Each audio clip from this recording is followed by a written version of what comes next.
Yo, what's up, YouTube? Amazing Atheist. My first Amazing Atheist video is a bald guy. But we'll get to that in a moment. Alright.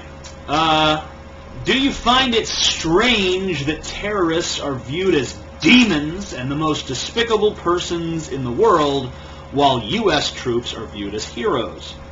No, I don't find that strange at all. Because in other parts of the world, it's of course the exact opposite. The terrorists are viewed as heroes, and the U.S. military are viewed as monsters. And that point of view might make sense if you lived in one of the Middle Eastern countries that had been torn apart by American warfare. And not to mention British meddling for decades before that. It's just an extension of the same mentality that enables us, when we're in high school, to view the opposing team as so evil and so wrong compared to our team. Oh, those fuckers over 2 towns where they live their lives pretty much exactly the same as we live our lives here, they're horrible people. I mean, of course, we don't take it too far for the most part. Most of us know that, you know, they're not monsters over there, but we do thrive on that differentiation. We make a big deal out of hoisting our town up on a pedestal and just spitting on theirs, while of course they're doing the same thing. And we make the litmus test, who wins the big game? You know, if your town wins, then you've proven that your town is better. It makes no sense, but it's how we think. We evolved as tribal species. You know, all of the great apes, except for, I think, orangutans, are highly social, with complex social systems, including very specific hierarchical structures, and that's what we are. We came out of the same branch of the little evolutionary tree, and we still think in those terms. We still think, you know, first I'm me, and then I'm part of my family, and then I'm part of my town, and then I'm part of this and that.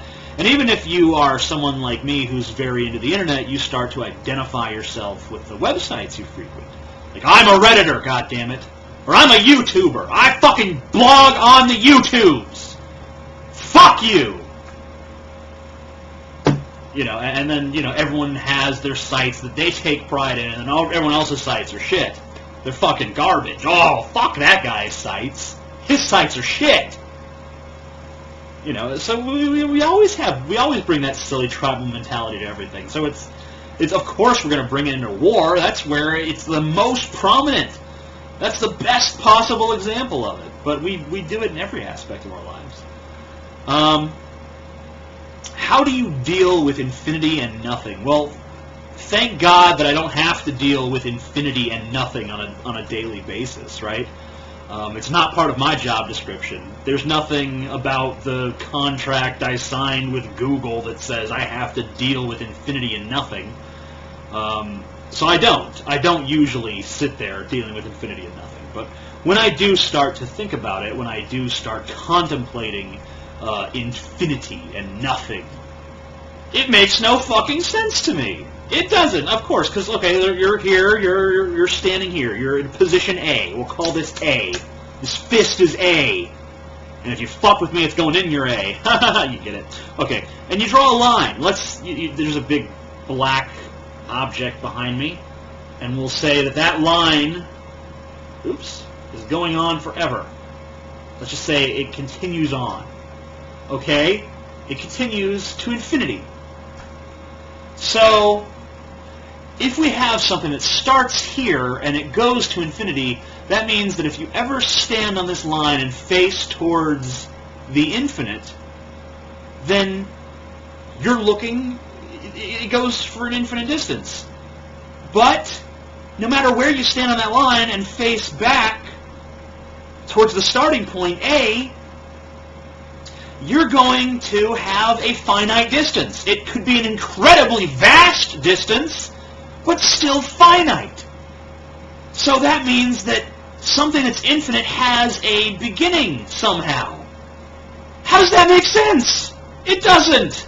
It boggles my mind. And as for nothing, how can there be nothing? How is there something also?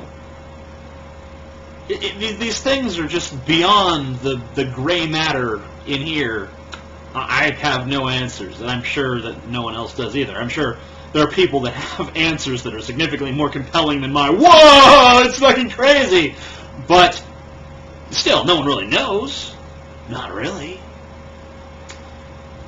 Why did you shave your head? Okay, well, this is a story. No, actually, it's actually not a story. That's the funny thing about it. I was at home, and I thought to myself, maybe I'll shave my head, and then I did.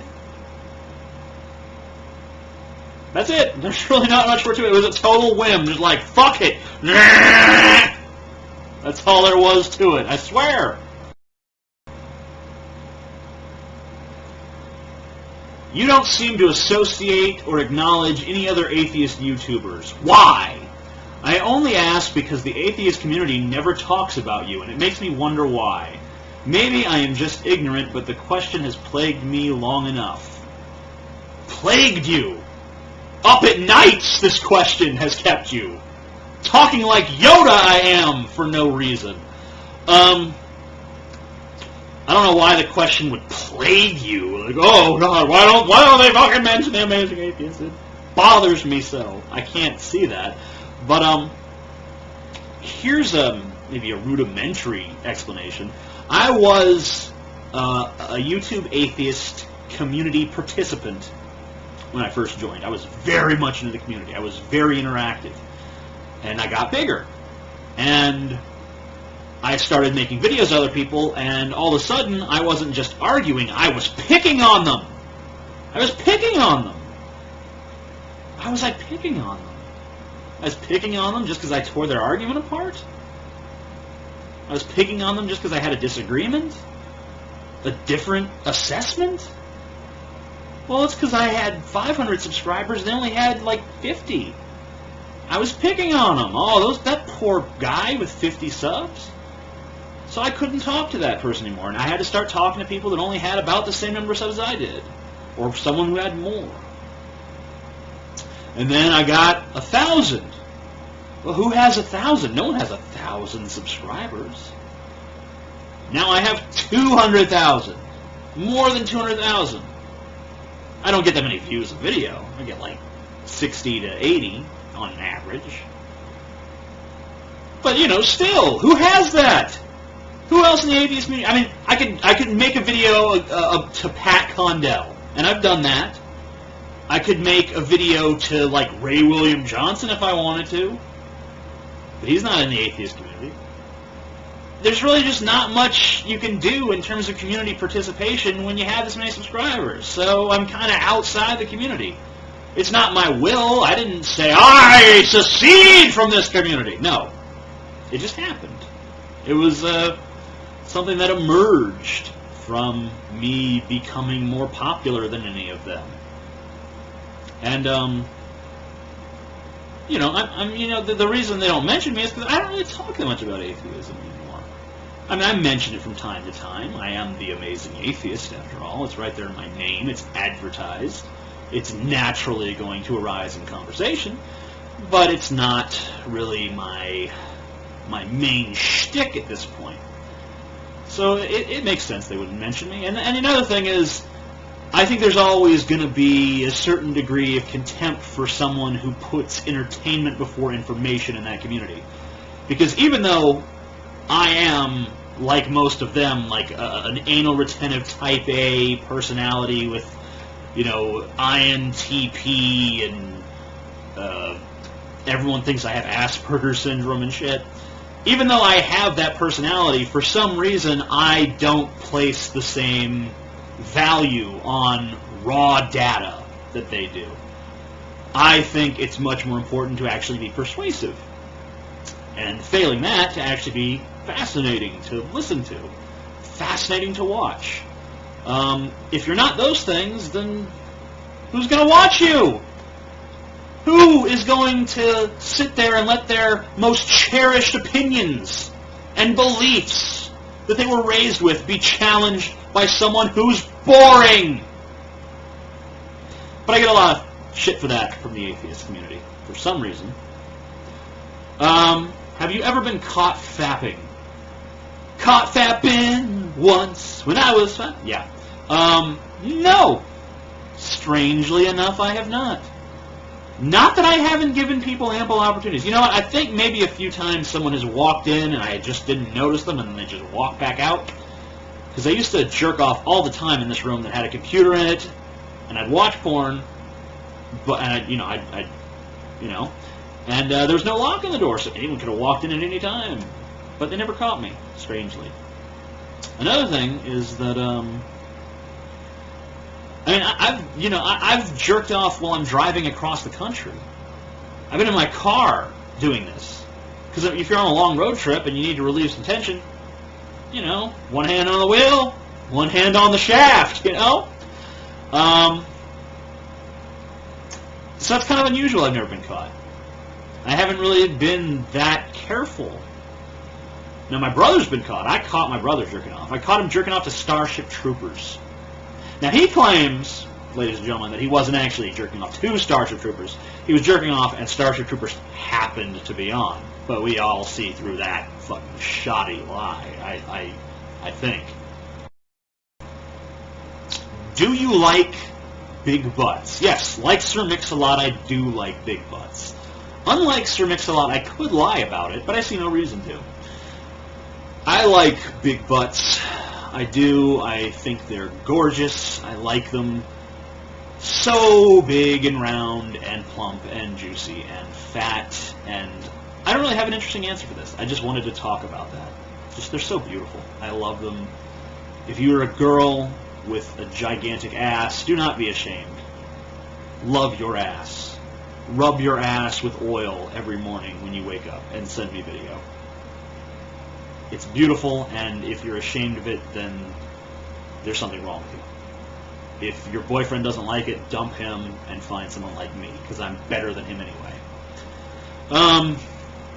Would you give 100 babies cancer for a research if there was a 50% chance for a cure?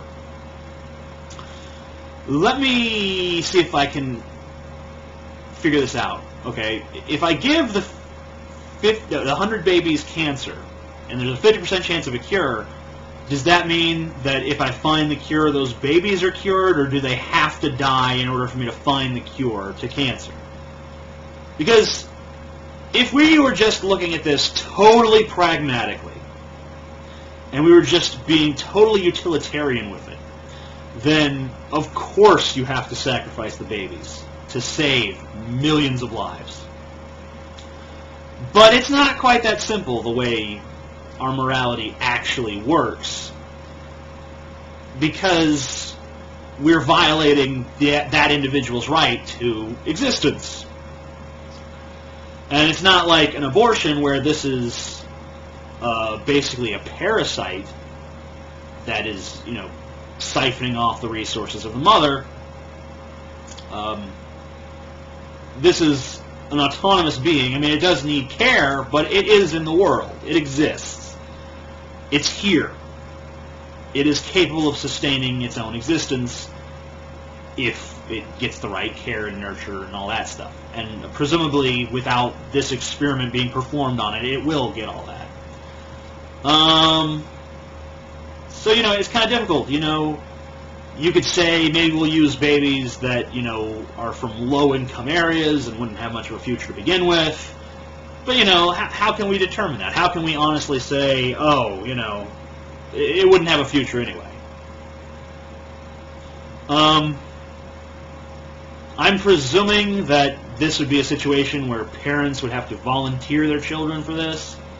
I think it would be unethical to use wards of the state because they have no control over that condition. I mean, failing at being their rights, it should at least be their parents' right, I would guess.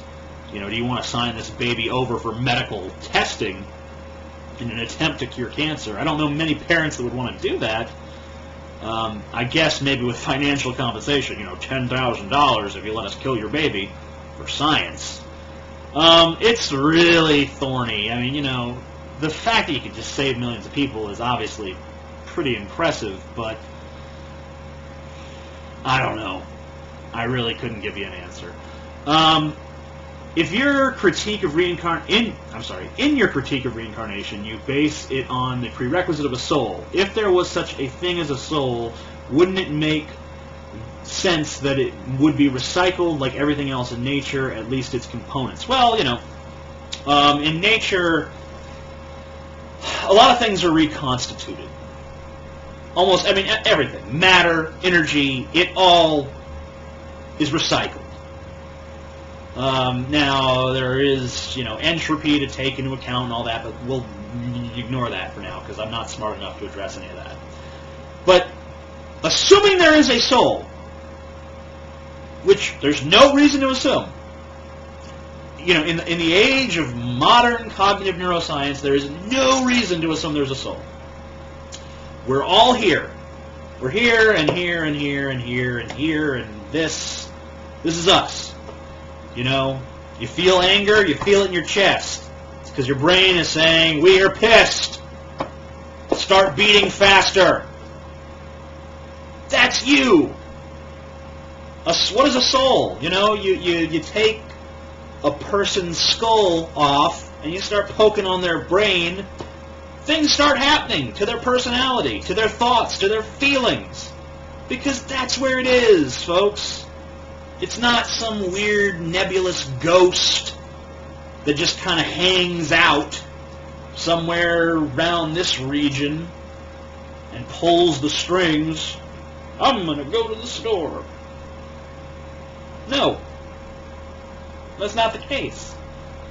But if we assume there is a soul, if we just assume it for no fucking reason other than the fact that we could come up with it, well, the problem with that is, you want to recycle the soul. Well, where does all the information go?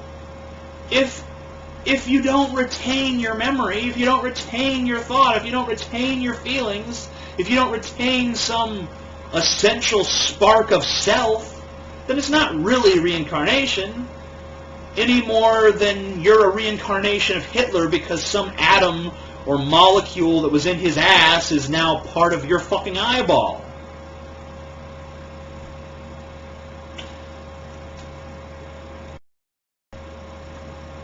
You talking to a camera is your way of making a purpose in life. Well, no, first of all, no. Why do you see that better than believing in God? Is there no meaning? If there is no meaning to life, aren't they equally good/bad? Okay, first of all, I do not get my meaning out of life from talking to you fucking guys. I mean, you're being conceited to even think that. I have a life outside of this. It consists of pornography and pornography. But that doesn't matter, okay? What matters is that when I'm talking to a camera, guess fucking what? There's a camera in front of me. When you're talking to God, you're talking to nothing.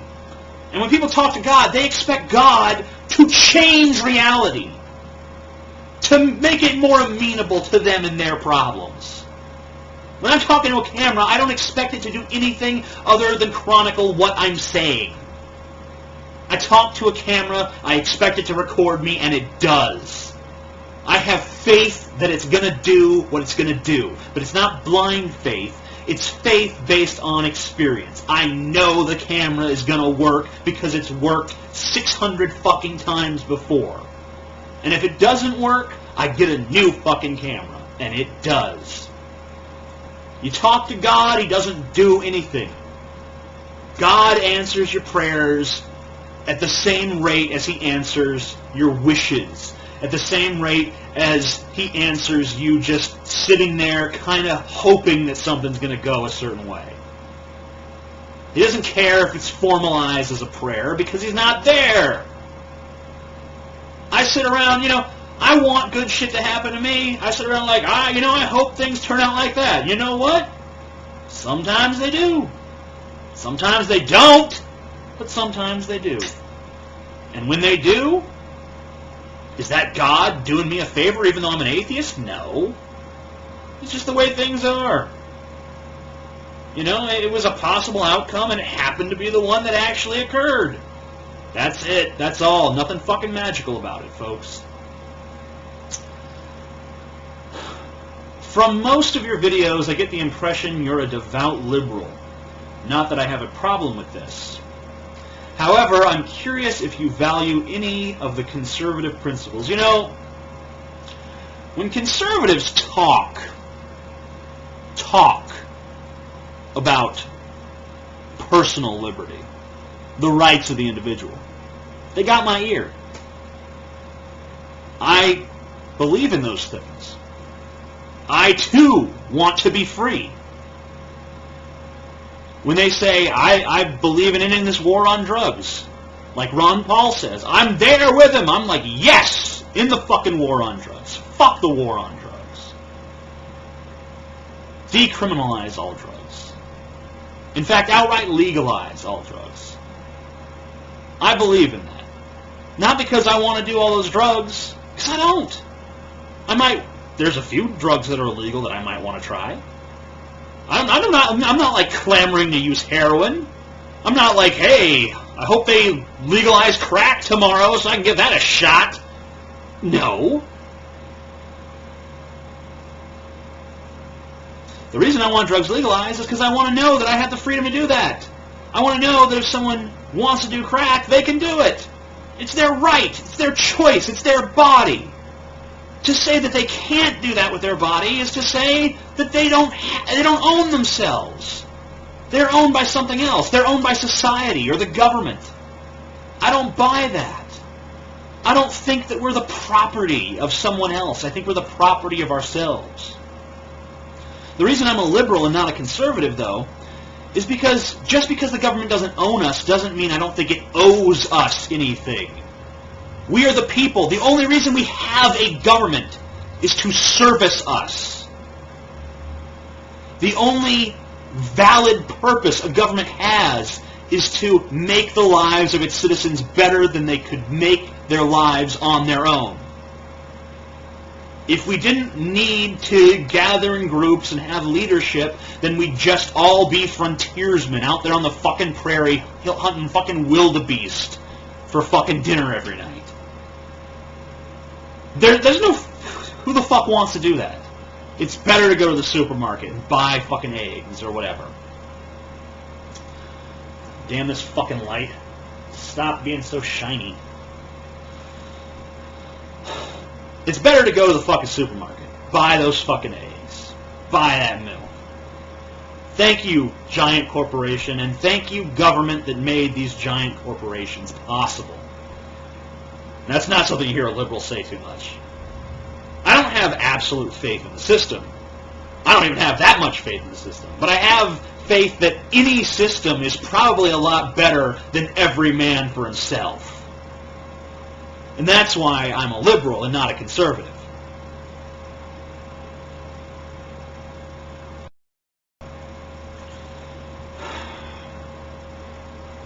What is your opinion of some of the world's most high-profile atheists? Namely, Dawkins, Hitchens, Harris, Dennett, Bill Maher, Penn and Teller, James Randi, and Pat Condell. All right. I'll do a quick breakdown, rather.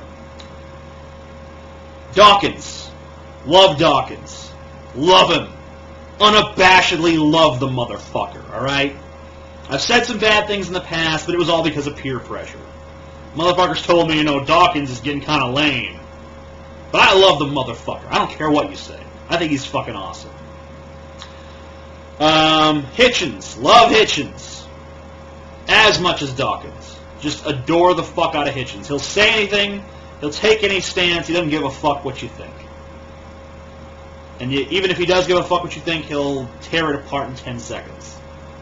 And he'll use history and science and philosophy to do it. And he is smarter than you. No matter who you are, Hitchens is smarter than you. I like that about him. I like that literally no one can argue with him. Even when he's wrong. Even when you know for a fact he's fucking wrong. You can't argue with him. Because he's just too fucking smart. That's a great quality in a human being. I wish I had those powers. Harris. Sam Harris. I like Sam Harris. He seems like a really smart guy. Now, he's a bit of a douchebag. He seems like he's wound a little tight, like he's got a bit of a stick up his ass. But hey, he's smart. I like smart people. I don't know what to say. I just do. Daniel Dennett. Don't really know much about the guy. No opinion. Bill Maher. Bill Maher is probably my favorite comedian that's alive today. I know he's not the funniest. Some of his jokes kind of fall lame. I mean, some are good. Don't get me wrong. He's not unfunny. But, sometimes his jokes feel like they're written for 45-year-olds. Like they're kind of outmoded. They're not really the cutting edge of comedy. But the fact that he's so willing to show you his position, to advocate for a particular point of view, that interests me. If you're going to be a comedian, I think you either have to be so strongly ideological and so on one side of an issue that you have to respect their balls, or they have to just be they have to obfuscate their position, basically, and have no position that is discernible, and just comment on the thing itself without taking a stand one way or the other. And I respect comedians who do either of those things. What I don't respect is the vast majority of comedians who take a soft stand on something. Who take a stand that they know the majority of people are going to agree with. That's no good. Or they take a stand and then apologize for it, or they soften it, or they, make it more accessible to people. I like the fact that Bill Maher comes out there and says, I'm a liberal and conservatives are stupid and fuck them. Even if I was a conservative, I think I'd like him. Just because I like people who are that way. It's one of the reasons why I like people like Johnny Cash, even though he was a conservative Christian. Because at least I felt like he was honest. I felt like he came out there and said what he had to say. And that, to me, is more impressive than just agreeing with me. Or Hitchens on the war in Iraq. The fact that he could make a cogent case for that war when everyone else was just like, we've got to free the Iraqi people. That impressed me. Let's see. Penn and Teller. I like Penn and Teller. I think politically they're stupid, but I agree with their atheism, and I agree with them on charlatans and hucksters and New Age spiritualists and all that stuff. I'm not a libertarian. I think libertarians are idiots, but I still respect them. James Randi. Love James Randi. It's for the same reason I like Penn and Teller, because he's out there exposing frauds and mystics. Pat Condell. Hate that son of a bitch. Hate him. I don't hate him. That's an overstatement. I'm trying to be more interesting than it actually is. My opinion on Pat Condell is actually kind of, I don't know, it's a little bit ambivalent, because on one hand, he does draw attention to an important issue, which is the Islamification, if we're going to use a word like that, of the UK and Europe in general, really. On the other hand, he has become so singularly focused on this issue that he's forgotten that anything else is important. And this has led him to say and support some rather silly things. So I can't get behind that, but he's an articulate man, and he undoubtedly has some powers of persuasion and a command of the English language, and therefore I have to begrudgingly give him a measure of respect.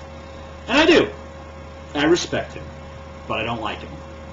Even though he used to like me. I don't know if he still does. Probably not after this. Well, probably not after the whole mosque video I made towards him, but, whatever. That's neither here nor there.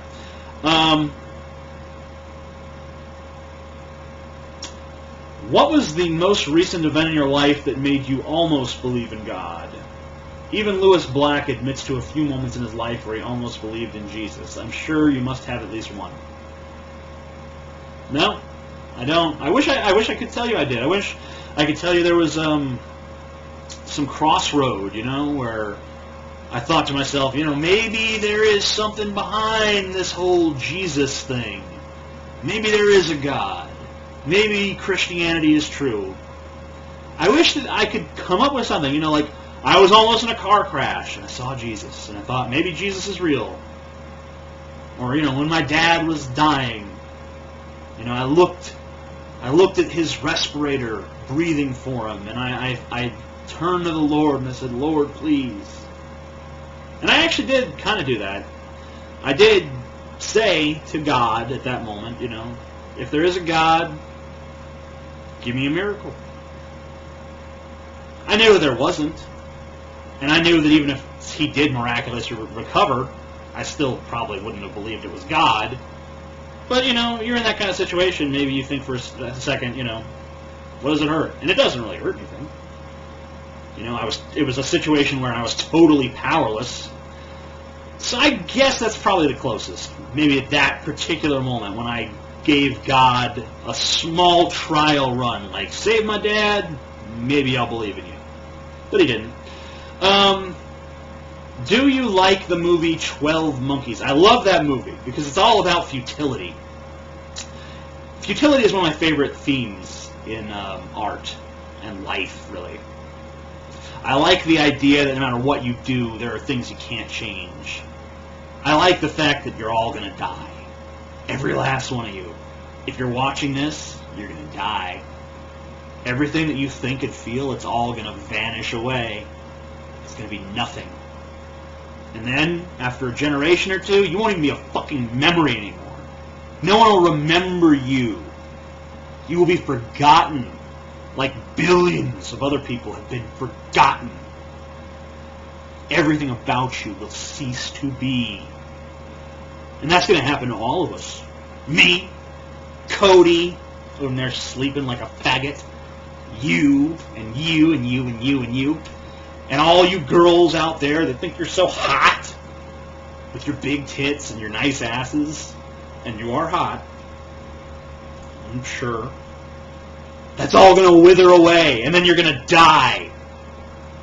And your mom's going to die, and your dad's going to die, and your dog's going to die, and your fish are going to die. Everyone's going to die. It's certain, and it's futile to resist. And that movie's all about futility. Because they know what the future is going to hold. They know that's what's going to happen. And they can't change it. They try, even though they know it's futile. And they fail. Because, hey, it was fucking futile. It's why my favorite game is Tetris. I love the game of Tetris. Because it's a metaphor for life. At first, the blocks fall slow. And it's manageable. You can put them where you want them. It's easy. It's simple. Life is a breeze. It's like your childhood. Everything's taken care of for you. Unless you have an abusive household, but that's neither here nor there. Then things get a little faster. And you're like, ha! A little bit of a challenge. Well, I can handle that. So it's a little faster. Whatever. I got it. Still getting Tetrises left and right. Blocks. They're all down here. None are fucking really threatening to hit the fucking roof, And it gets a little faster. And you're starting to be like, whoa, this is kind of getting hard. But I still got it. I'm still holding my own here. Everything's under control. I'm pretty good at this. I've been stacking blocks a long time, friend.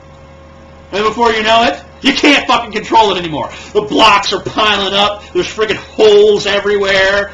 You don't know what the fuck's going on. The music is playing so fast you can't even fucking think. And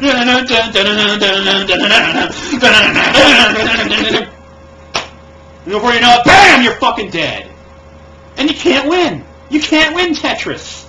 There's no fucking way to win Tetris. You die. No matter what the fuck happens, no matter how astutely you play, eventually you will die. Isn't that great? if you like decent food, why did you move to a small town where there's fuck all to choose from? Why not a big city with tons of restaurants? It's an interesting question. Not necessarily for the food thing, but just the question of cities versus towns. Because there's things I like about both, you know? In the city, I like how convenient it is. I like how I can go to any fucking restaurant. I can eat anywhere. And whatever movie I want to see, it's probably playing. You know? There's a big-ass theater somewhere, and I can go see any movie I want to. And if I want to fucking catch a band, they're probably going to tour in my fucking city. They're probably going to have a stop there. Or somewhere very close. If you live in a town, small town, you have none of that. You have none of those advantages. But there's less people. Far less people. And it's good for there to be less people. Because in the city, you always got to deal with fucking people. And the more people there are, the more chances of fucking assholes and weirdos. Like me. Fucking guy wearing suspenders, for fuck's sake. I look like a fucking punk rock Amish guy. Like a hipster punk Amish dude. With Nazi affiliations. Suspenders are great, by the way. I love this, because normally my belt would be clinging up against my belly and causing all those red marks and shit. None of that's happening. I used to have, when I stood up, I used to have to pull my pants up too. Now I just stand up. Don't have to worry about my pants. My suspenders have got it. Suspenders are way better for holding up your pants than a belt. You know, and if you don't want people to see you wearing suspenders, you can just wear them the fuck under your clothes, but I happen to like them. I like the fact that I'm wearing suspenders. Not that anyone asked about my suspenders, because no one even knew I had them. Is there any Manson song you extremely dislike or absolutely cannot listen to? Paranor. The song Paranor. I won't get too heavily into this because I know not everyone's a Manson fan, but that song kind of sucks. I mean, I see what they were going for, experimentally and shit, but it's still just, it's garbage. It sucks. It's a terrible song. Other than that, no. Everything he's done I've liked. Alright, last one. Have you ever had a really disgusting medical condition? You know, when I was 17, I think I've told this story before, but who gives a fuck? I've got like a bazillion videos. Some are going to cover the same shit. When I was 17, I was fondling my balls, you know? And all of a sudden, lump! Oh, fuck. You know, I have genital cancer, ball cancer, you know, and I'm like, oh, fuck, oh, fuck, oh, fuck. So I worry for the next, 2 days. I got ball cancer, I'm going to die. I don't want to go to a doctor because he's going to tell me I have ball cancer, I'm going to die. But I have to go because if I have any chance of survival, and I don't want to have a ball removed, and I don't want to fucking lose my balls, man. They're all I got, man. You know, my balls. You don't want to lose your balls. So, you know, I'm worried. But then finally I tell my dad, Dad, I think I have testicular cancer. My dad's like, you fucking idiot.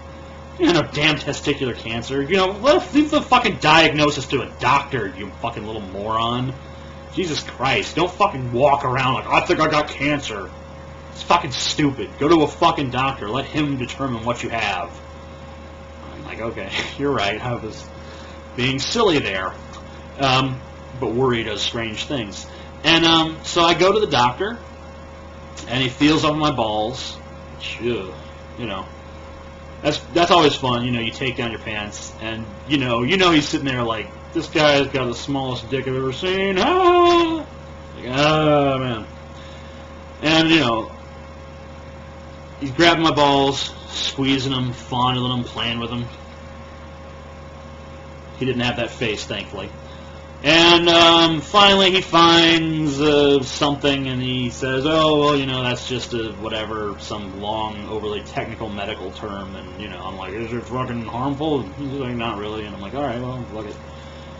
You know, you should go in for more testing. I'm like, I don't need no more testing. I'm fine. It's just whatever the fuck you said. I'm good. It's not cancer, right? He's like, it's definitely not cancer. I'm like, all right, well, if it's not fucking cancer, I don't see any reason to worry about it. And I left. And that's the story of my balls. And I guess we'll end on that note. Amazing Atheist.